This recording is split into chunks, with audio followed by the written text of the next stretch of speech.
Happy day to you. My name is Brittany Williams and I want to come here to chat with y'all today about my sobriety journey, and I am 1 year sober from drinking alcohol. So I was like, you know what? I should just come here and make a video about it and give you guys some tips on what I did to accomplish this, because it was one of my goals for a while. So let's jump right into the video, and please make sure you like, share, and subscribe. So yes, I wrote out a couple of tips that I have for you, and I only have 7, but I think that these will be very helpful. And share this with someone who's trying to become sober, because I'm 1 year in and these tips have definitely helped me. I just jotted down everything literally that I can think of what has helped me accomplish this goal. I've been trying to become sober for a couple of years now, 5 years now. I want to say around 2020 is when I really started getting sober curious. Tip number 1, books. And this is in no specific order how I wrote this down, but I put books for my number 1 because books have definitely been, it was the first thing that I had tapped into whenever I was trying to become sober. So I have a couple of books that I want to share with y'all. I don't know if I'm going to insert them on the screen yet, but if I do decide to put them on the screen, I'm going to insert it right here. But these are a couple of books that I have listened to, audiobook version, or if I'd read it, a physical copy. The first book that I wrote down was Quit Like a Woman by Whitaker. And I have her physical book and I listened to her audio version book. I've listened to her book 3 times already also, because it's a really good book. So these are in no specific order, honestly, with the books that I put in here. But if I would put these books in order, Quit Like a Woman by Whitaker would be number 1. And honestly, I'd probably subconsciously put these in order. I didn't try to, but I went down on my books. I scrolled on my phone to look at the books that I've downloaded, and I just went through and just selected the ones that I've literally already read. So the next one that I wrote down is The Unexpected Joy of Being Sober by Catherine Gray. Her book is pretty good also. I listened to her audiobook twice already. And I'm also gonna put these down either in the description or on my community page, so y'all can go back and screenshot it or look it up if you want to. But after that, This Naked Mind by Annie Grace. She has a podcast and her book. So if you haven't heard of her, you need to go check out her videos. Hers is really good. Her podcast, she has podcasts where people come up there. She has guests that come up on her podcast to share their stories, share their experience. That is so helpful if you're trying to become sober, because you get to hear from real life experiences and you're like, that sounds very similar to what I went through. So you know that you're not alone. So I would definitely look into This Naked Mind by Annie Grace. After that, I wrote down This Sober Diaries by Clare, Poole. Hers pretty good. I only listened to that one once, I believe. Next, I have Kick the Drink Easily by Vale. That was a pretty good podcast. That was a pretty good audiobook also. Alcohol Explained by Williams Porter. One of them had mentioned Williams Porter, or maybe it was Craig Beck. So my last book that I suggest is Alcohol Lied to Me by Craig Beck. So Craig Beck also is a YouTuber who talks about just strictly alcohol. He's the stop drinking expert. So check out his YouTube. Those are just a couple of books that I have already read or listened to from the audio version.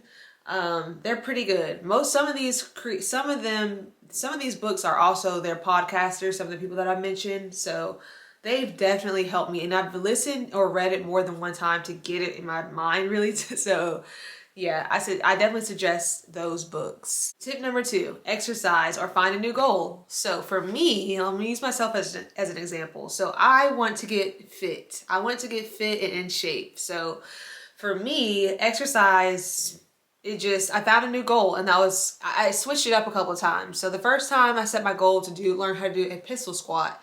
And then after that, I started learning how to do other squats, like Hawaiian squats, shrimp squats, just to challenge myself. It was something new. So once I got my Hawaiian squat, my pistol squat, my shrimp squat, once I did all of that, my dragon squat, then I went on to something else. And that was, how long can I run without stopping? And that was 45 minutes. So I can run on a treadmill for 45 minutes straight without stopping.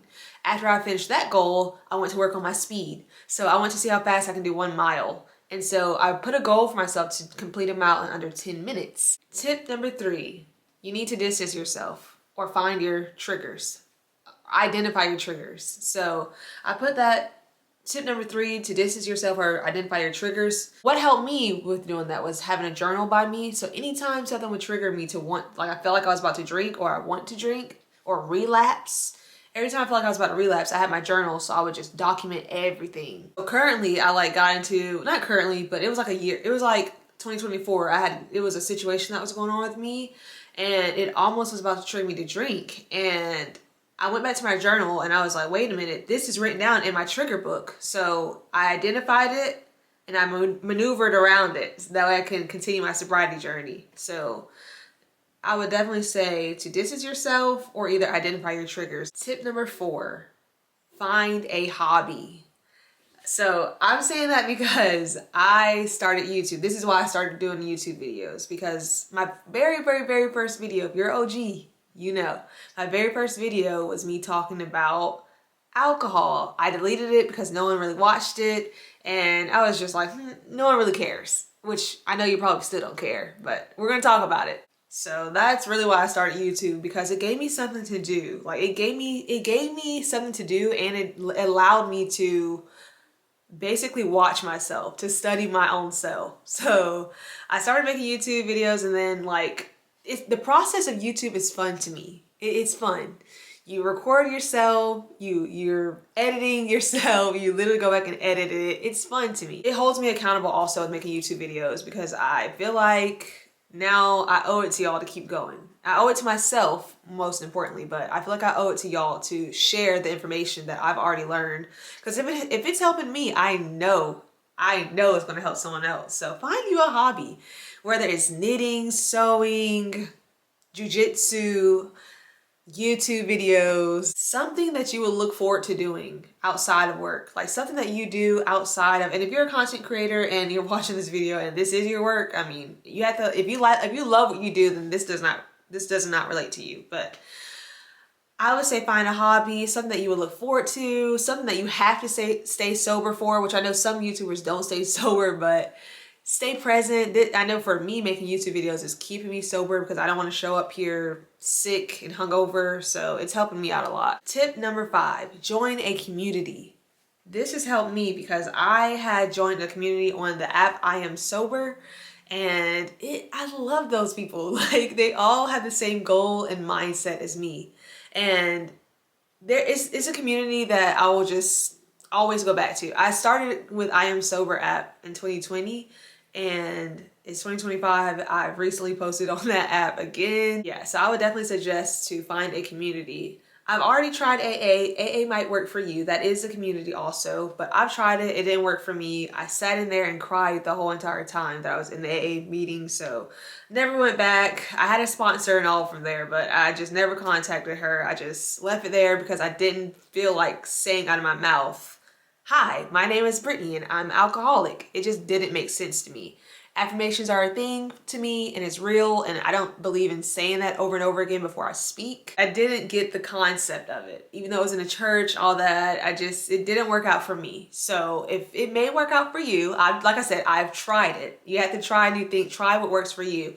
Find yourself a good community and stick with it, or just experiment, just find what's going to work for you. It may be a Facebook group. It may be an in-person group. Just find a community that has the same goals and mindset as you, and who's going to hold you accountable. Tip number 6, NA drinks. Like I said, this is not in a specific order, but NA drinks have definitely helped me because I've tried it. I've already tried it, which I still do NA drinks because it's helped me out. So when I first started going into this journey, I literally was trying the wine. It was like red wine at, I think it was Lowe's Food. Yeah, it was at Lowe's Food, and it was a red wine. I think it was called Free or something like that. It's an NA wine, and it tastes just like wine. Literally. I didn't even finish the whole bottle. It just doesn't have alcohol in it. And I stopped drinking that because for one, I didn't finish the whole bottle because it didn't have alcohol in it. And for two, for some people, it may trigger them to drink again. So I know for me, it did trigger me to drink again eventually. So when I say substitute and that I still do NA drinks, I mean literally non-alcoholic drinks. Like I do sodas, some every now and then. Cranberry juice is my go-to. I'll go to cranberry juice if I want like a little flavor. I'm a tea girly, so I love drinking tea. I drink a lot of tea, and I tell a lot of people that I work with why I drink a lot of tea, because they've noticed it also.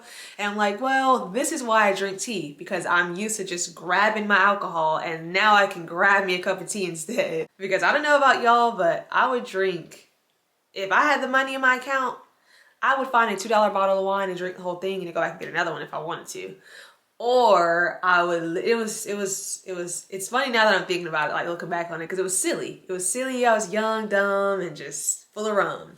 A good NA drink is good. I tried kombucha when I first started out with my alcohol journey. I started out with NA wine like first, and then I kind of like, it made me relapse. So I was like, let me stay away from the NA wine. It tastes too similar to what I really want. And why would I spend money wasting it on NA drinks when I can go get the real thing? So I stopped.